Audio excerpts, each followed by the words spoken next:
Thank you.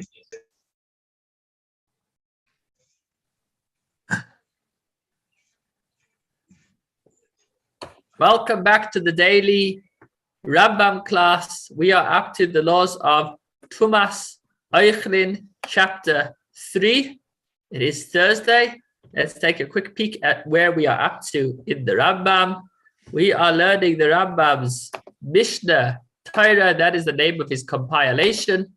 We are just about concluded 2/3 of the Rambam. And if I could maybe argue that if you were to divide the Rambam into three thirds, then the middle third is, I think, definitely the most challenging one. Once again, give you credit for sticking with us as we go through all the laws of Tara. There are 14 books of the Rambam. We are on book number 10, nearing the end of book number 10. And as you see, the following chapters will be a lot more relatable. But for today, we are in book number 10, Sefer Torah. Sefer Torah has 8 subjects and 144 chapters. The 8 subjects are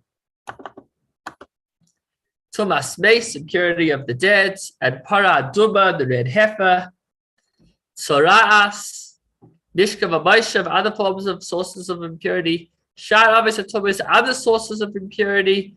Then now we're speaking about foods, and we'll be on that for about 2 weeks. And then we'll speak about vessels, and finally we'll speak about mikvahs, about the mikvah. But for today, let's take a look at chapter 3 of the laws of Tum'as Ochlin, of foods that are impure. There are a total of 16 chapters. This breaking down is not in the original Rambam. I just have it here to make it easier for us. The first 4 chapters, which we'll be concluding tomorrow, speak about which foods contract impurity or how foods contract impurity. And then the next 4 chapters, 5 to 8, will speak about which foods can be combined together or how they're combined together. The next 7 chapters will spend a week about liquids, which liquids make foods susceptible to impurity and which liquids can themselves become impure. And finally, the 16th and final chapter, which we'll be doing in approximately 2 weeks' time, will be speaking about foods that are assumed to be susceptible and keeping away from impurity. So that is where we are up to in the Rambam. We are, in book number 10, and we are the laws of foods. And within the laws of foods, we're on chapter 3, where we're speaking about how foods contract impurity. As we'll see in a moment in the Rambam, there are 2 primary conditions that need to be met in order for food to be able to become impure, in order for foods to be susceptible to impurity. We don't want them to become impure, but as a matter of fact, once 2 things are in place, they will become impure. What are those 2 things?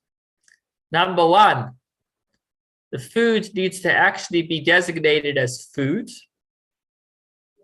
This is achieved in one of 2 ways. Either naturally, if it's a food that is typically eaten by humans, by people, then it is considered a food. Or if it's a food that is not usually eaten by people, then it needs what's called machshava. It needs a thought process. I asked you if you'd like a grasshopper, or if you'd like to think about it. Well, that boils down to whether grasshoppers are regularly eaten by people. If they are regularly eaten by people, then they are foods. They're considered foods. If they're not usually eaten by people, then we need to think about it for them to be able to receive impurity. They need machshava. Well, only once a person thinks that he is going to use this as food, then it will be susceptible to impurity. This is condition number 1, that it needs to be considered food, either naturally or by machshava, by a person's thought process. Condition number 2 is that the food needs to have what's called hachshara. It needs to be muchshar. It needs to be kosher. But actually, I'm tricking you here. When I said the food needs to be kosher, I don't mean what you think. You think kosher means something that a Jew is allowed to eat. That's actually not what kosher means. Kosher means fit or prepared. A kosher mezuzah means that the mezuzah is fit to be used, or it's been prepared to be used. Kosher food means that the food is fit to be used or has been prepared to be used. But now we're not talking about what we are and aren't allowed to eat. The topic now is, can food be susceptible to tum'ah? Can food become impure? And the answer is only if it's gone through the process of hechsher, of being prepared for such. How is food prepared to be able to receive impurity? You'd think that somebody's trying to make the food impure. Not at all. It all happens by itself. And how does a food become prepared to be susceptible to impurity? By becoming wet. We'll speak more about it in detail later. These are the two conditions that need to be met in order for food to become impure. A, it needs to be considered food. And B, it needs to be food that is fit or hechsher. It's been prepared, or it is naturally fit for impurity. And it's just like we spoke about, whether the food is considered food comes in two ways. It either comes naturally or through a person thinking about it. So too, when we talk about the food being susceptible or ready to receive impurity, that too can come in two ways. Some foods are automatically mukhshar, they're automatically set to receive impurity. They're automatically kosher for impurity, not kosher for eating, but it means they're fit to become impure. And other foods need a preparation of contact with water. Only once the food contacts water, then will it become susceptible to receive impurity. So again, number one, it needs to be considered food or thought process. And number two, it needs to be susceptible to receive impurity, which often requires it to be in contact with water. Now that I've laid these four principles, then I was going to discuss which foods require both an active thought and contact with water, which foods require neither an active thought nor contact with water in order to become impure, and then either of the two, which foods require thought but don't require contact with water, and which foods require contact with water but don't require thought. Stay tuned. Halacha number one.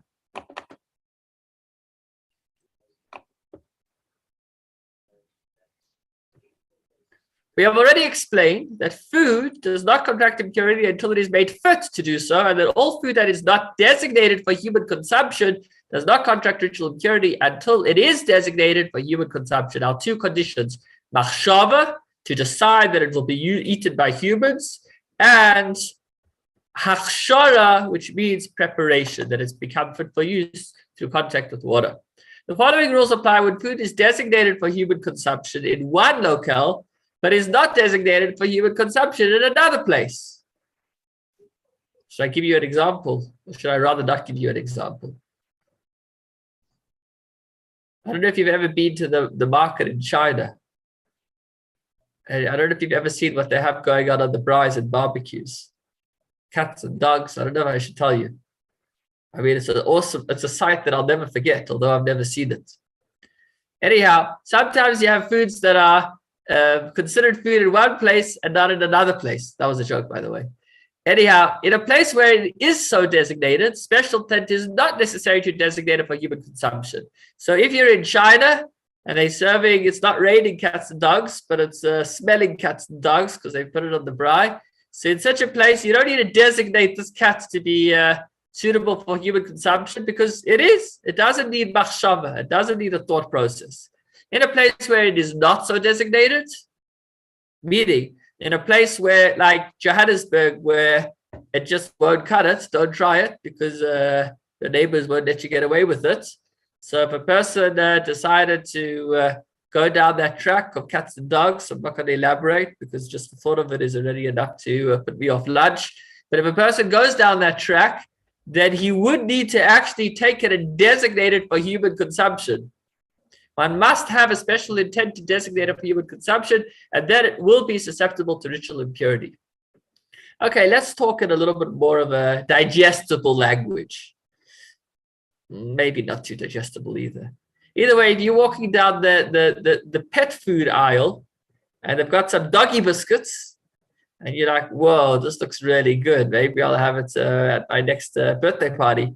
So it's designated as food, but not for human consumption. So that would require you to actually think that I'm going to use this to be eaten, and only then will it be able to become impure, will it be able to contract impurity. Any food that will ultimately, here's another rule. So the rule number one is that it goes by that place. If it's a place where that food is eaten, then it doesn't need an active thought process to be considered food for humans. And if rule number two is any food that will ultimately impart impurity to a person or to Caleb need not be exposed to liquids to become susceptible to ritual impurity. So we said there's two conditions. Number one is that it needs to be considered food. And we say that it goes by the locale, whether you need to an active thought process for that. And condition number two, whether it needs to come in contact with water in order to be fit to contract impurity. We say that any food that itself will become a source of impurity does not need to become in contact with water in order to receive impurity. What's an example of food that will ultimately be a source of impurity, but right now is not yet a source of impurity, and therefore, but can contract impurity even though it wasn't in touch with water? So, non-kosher meat. Once the animal, non-kosher meat is impure. If somebody would touch non-kosher meat, since it was never shechted by a sheichet, it was never slaughtered by a Jewish rabbi slaughterer. So if anybody was to touch a piece of non-kosher food, they actually would have to go to mikveh in order to be able to enter onto the temple mounts, certain parts, or to be able to go to the base of Mikdash, to be able to partake of offerings. Non-kosher food causes tumah. But if the animal died, but it didn't completely die, meaning its nerve system is still operating. So when it comes to an animal that was shafted, we say the moment that it has been shafted, even if its limbs continue to move, it's considered dead. When it comes to a non-kosher animal or an animal that's not shafted, as long as it's still moving, it's considered alive.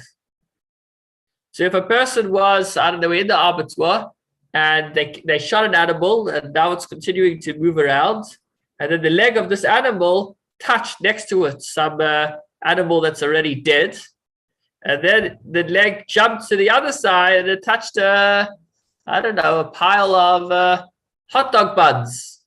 So since this meat right now, it's not a source of impurity because the animal is not completely dead. On the other hand, it's not completely alive, so it is able to become impure. So it's not a source of impurity, but it can receive impurity. So that animal that's still shaking will become impure from the animal next to it that's dead. And then it will be able to cause that whole pile of hot dog buns to also become impure because it received impurity. And once it received impurity, it's able to spread it. Quite a complex phenomena. But the principle is that any food that ultimately will become a source of impurity does not need to come in contact with liquid in order to be susceptible to impurity. Halacha number 3. There are foods that require exposure to liquids, but do not require special intent. There are foods that require special intent, meaning designation as food, but do not require exposure to liquids.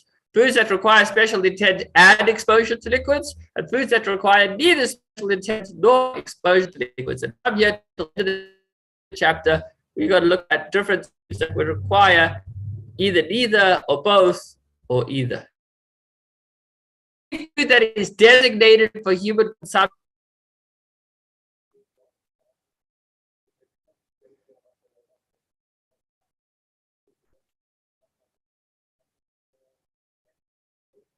What's a food that it doesn't work either because you have the gluten-free community?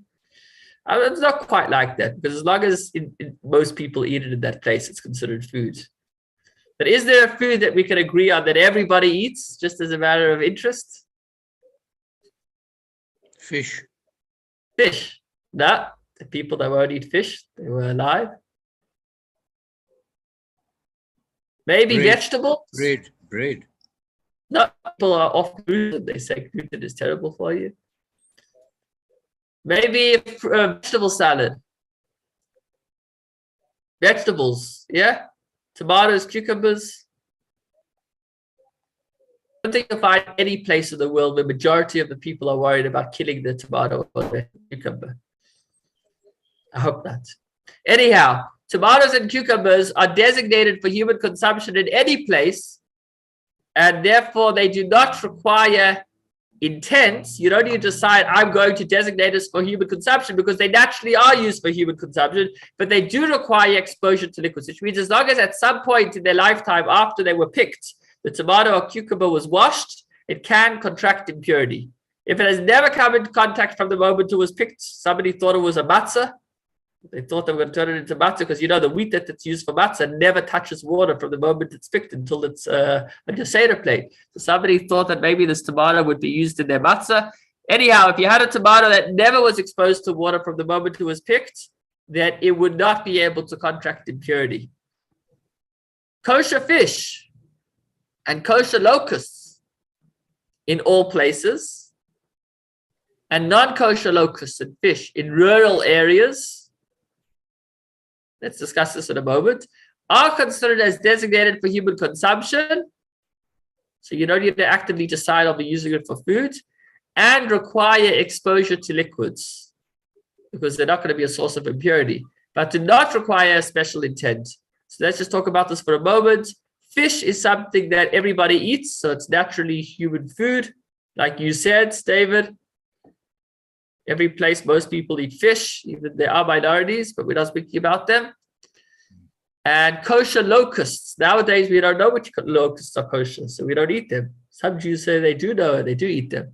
Anyhow, if you see a kosher locust and you see an OU on the back of it, then you could eat it. Maybe not. Anyhow, kosher locusts, back when people didn't know which ones were which, so Jews and non-Jews, everybody would eat kosher locusts, and therefore you wouldn't even need to have in mind that I'm using it as food. Non-kosher locusts, on the other hand, since the Jews didn't eat it, the non-Jews didn't want to touch it either.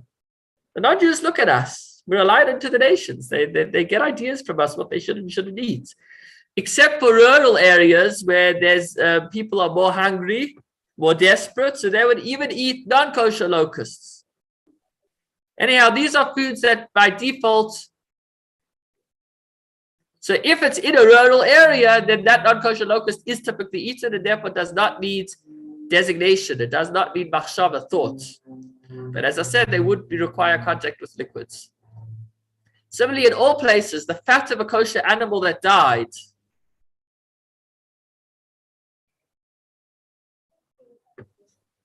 requires exposure to liquids, but does not require special intent. Try to process this, because if the animal died, then seemingly it's a source of impurity because it wasn't shechted. We said whenever meat isn't shechted, it becomes a source of impurity.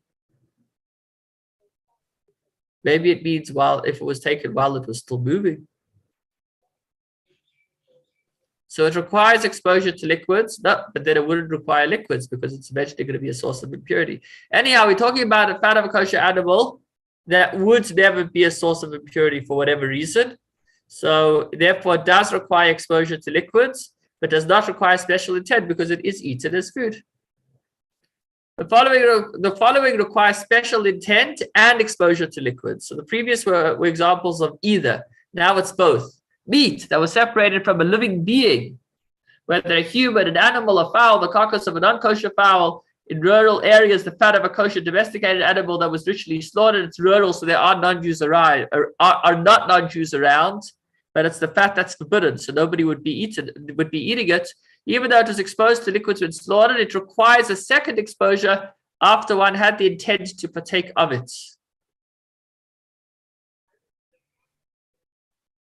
It needs to come into contact with liquids in order to receive impurity.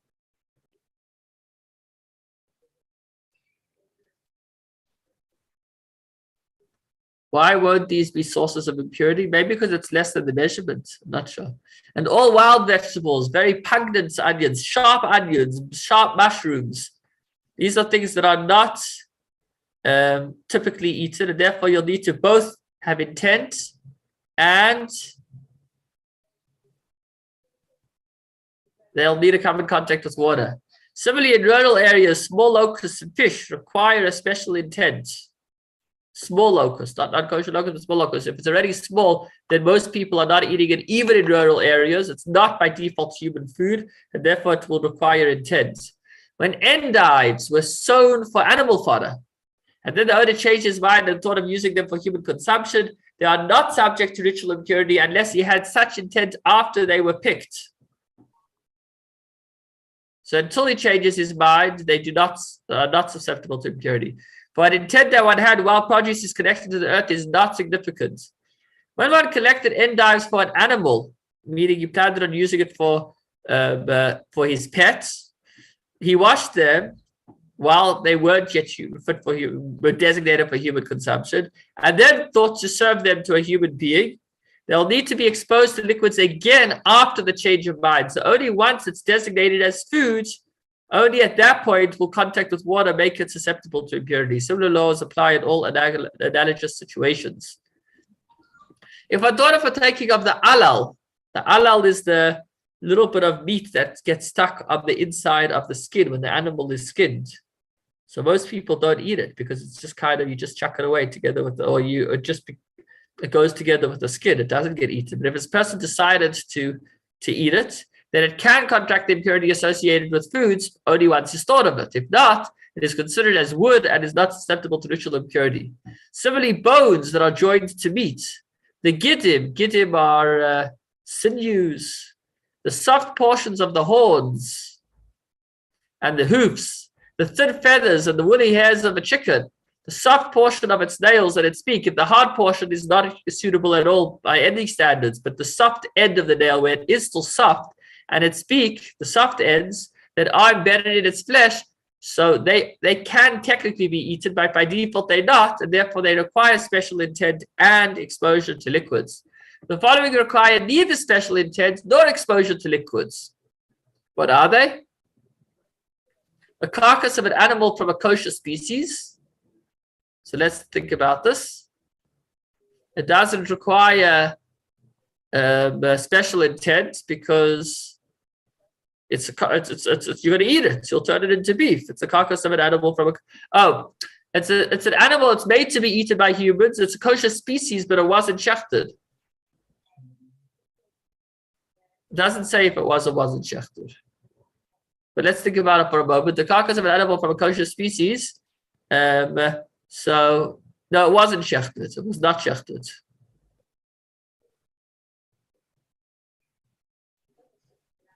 So it requires neither intent nor exposure to liquids. It doesn't require intent because it is used as food. Although a Jew won't eat it, your neighbor will. It's beef after all. And it does not require exposure to liquids because eventually it will be a source of impurity because it wasn't shechted. The carcass of a fowl from a kosher species, again, it wasn't shechted. And the fat of a domesticated animal in large cities, where this fat is typically eaten. None of these require either special intent or exposure to liquids. The rationale is that since they are designated for human consumption, there's no need for special intent. They don't need machshava, and they do not require exposure to liquids, but ultimately, an out-of-size portion of them can impart impurity to a person or kli, or any substance that imparts impurity of a more severe type does not require exposure to liquids. As we said, anything that ultimately will be a source of impurity does not need to come in contact with liquids in order to be susceptible to impurity. The following require special intent, but not exposure to liquids. The carcass of a fowl from a kosher species in rural areas. So since it's rural, there are non-Jews around. It's just a little shtetl in the middle of nowhere. And therefore, it wasn't going to be fed to people because it wasn't kosher. Therefore, it requires intent, but not exposure to liquids because it will be a source of impurity. And the carcass of an animal from a non-kosher species in all places. Why non-kosher species? Non-Jews eat non-kosher species. Why do they require intent? Not sure. The above applies when one has in mind to partake of less than an olive-sized portion. An olive-sized portion, by contrast, is a primary source of impurity. Okay, so to answer our question earlier, why are we talking about an animal that's not kosher? Why are we saying that they can receive impurity? They are a source of impurity once they're dead. So we're speaking about a smaller than the minimum size to be able to impart impurity, but they still can contract impurity. When a Jew shechts a non-kosher animal for a non-Jew and slits the two or the majority of the two sides of ritual slaughter, it becomes susceptible to the impurity associated with food. So right now it's susceptible to impurity as long as it's in its death throes, it's still moving around. Does not require specific intent, because for when a Jew slaughters an animal for a Gentile to eat, there's no greater special intent. He's shechting it for him to eat it.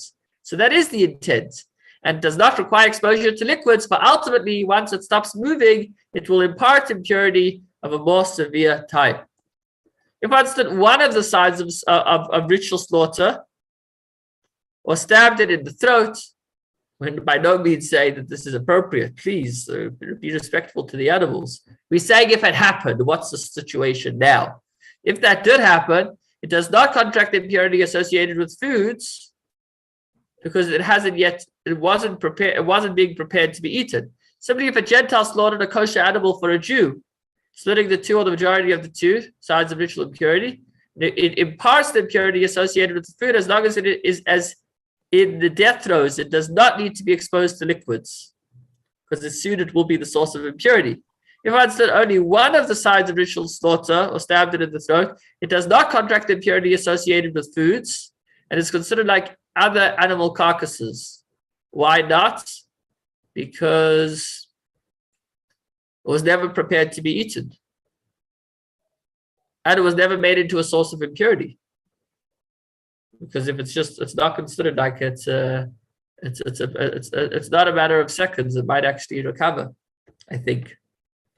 When a person cuts meat from a limb severed from a living animal, so the limb was cut off from a living animal, this is a biblical violation. It happened. We're not saying it should happen, but it happened. And then he severed meat from it, and afterwards considered using it as food. It requires both exposures to liquids to become susceptible to impurity. And if he thought of using it as food and then severed it, it does not require exposure to liquids. Why not? Because if he first thought of using it as food before he severed it, then it imparts a severe impurity associated with an animal carcass. It becomes a source of impurity. And whenever a substance imparts severe impurity, it does not need to be exposed to liquids, even if it's a smaller measurement. These are quite complex halachas. And again, I credit you for sticking along with me. We are nonetheless connecting with Hashem by learning His wisdom, which we understand as multiple layers of meaning, the most literal sense, but also deeper meanings, which perhaps we'll hear about with the coming of Mashiach, hopefully today. When a person has in mind to partake of less than an olive-sized portion of the carcass of a non-kosher animal, and combines it with other foods to complete the egg-sized portion of impure foods required to impart impurity. We said that the only way food can impart impurity is if it's over the size of an egg. The entire amount need not be exposed to water.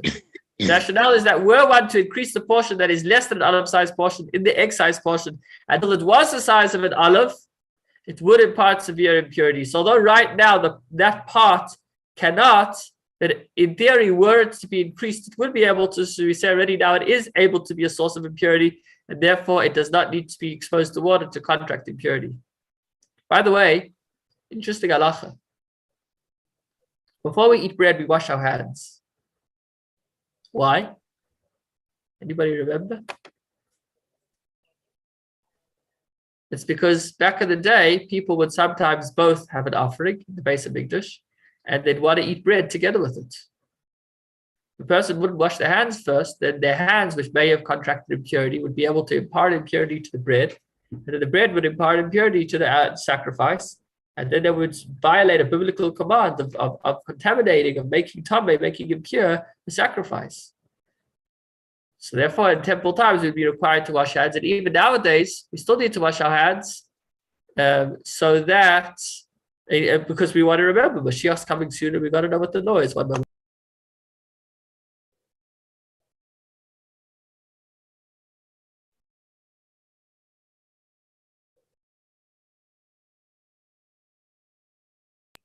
That's why we wash our hands for bread.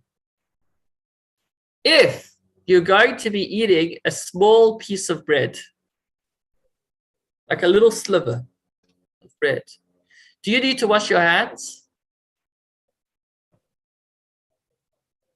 The answer is that yes, but we don't make a bracha. Why don't we make a bracha? Because a food needs to be of a substantial size. It needs to be the size of a kabeya, the size of an egg, whatever that means. According to Rav Chaim Naatz, 54 grams, 2 kazesim.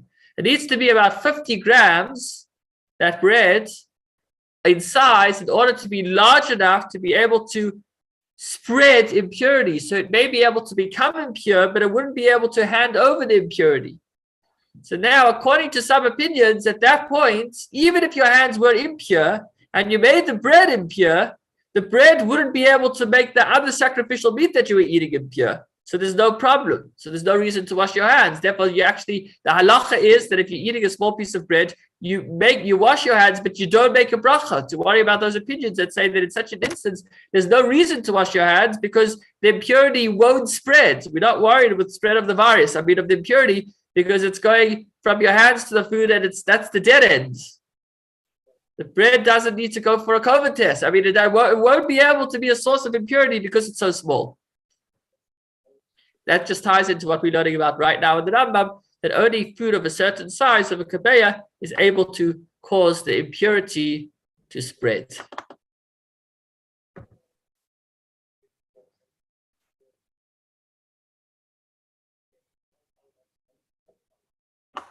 Similarly, when there is an olive-sized portion of meat from an animal that one had in mind to eat that was covered with dough until it reached the size of an egg, so it means that the food and the meat is not the size of an egg, but together with the, what do they call it today? They call it blankets, I think.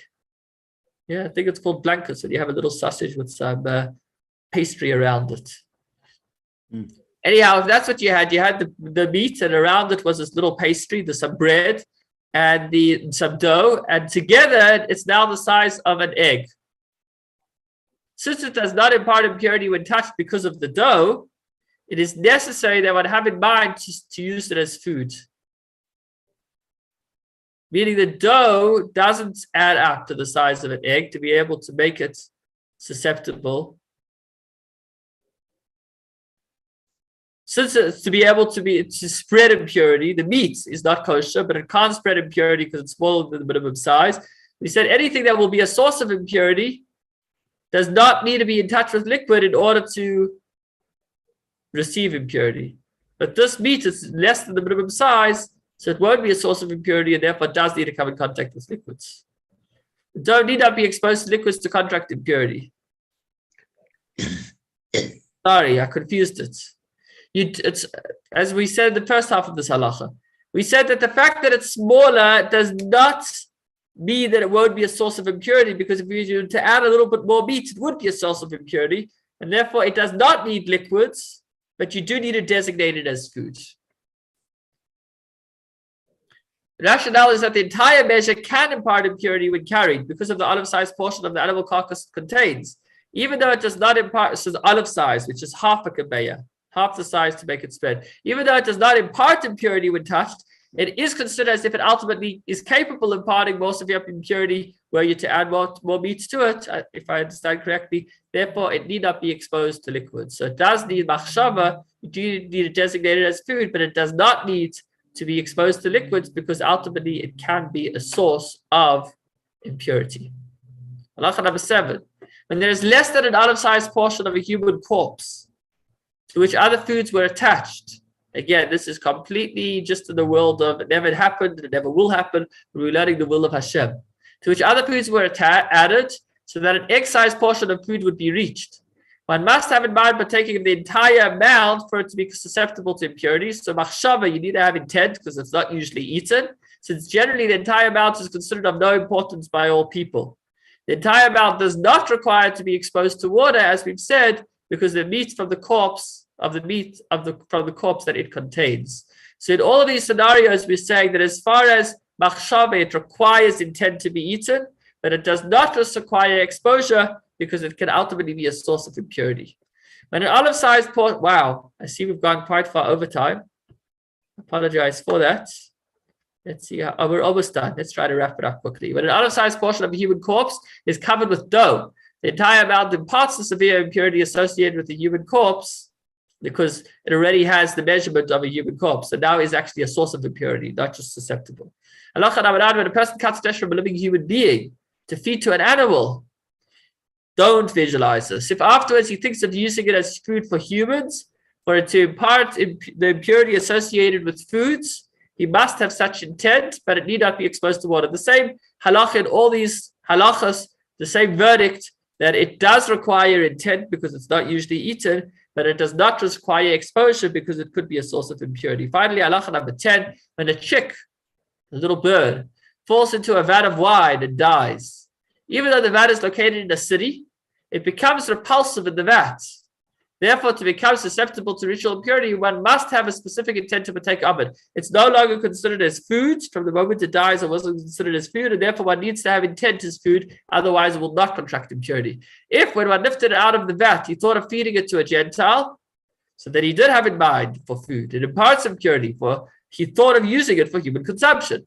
If he thought of feeding it to a dog, it does not contract impurity associated with foods because it was never thought for human consumption. If the person who thought of feeding it to a person was a deaf, mute, a mentally or emotionally compromised person or a minor, he is pure. Because when we talk about intent, we mean intent of a mentally competent person.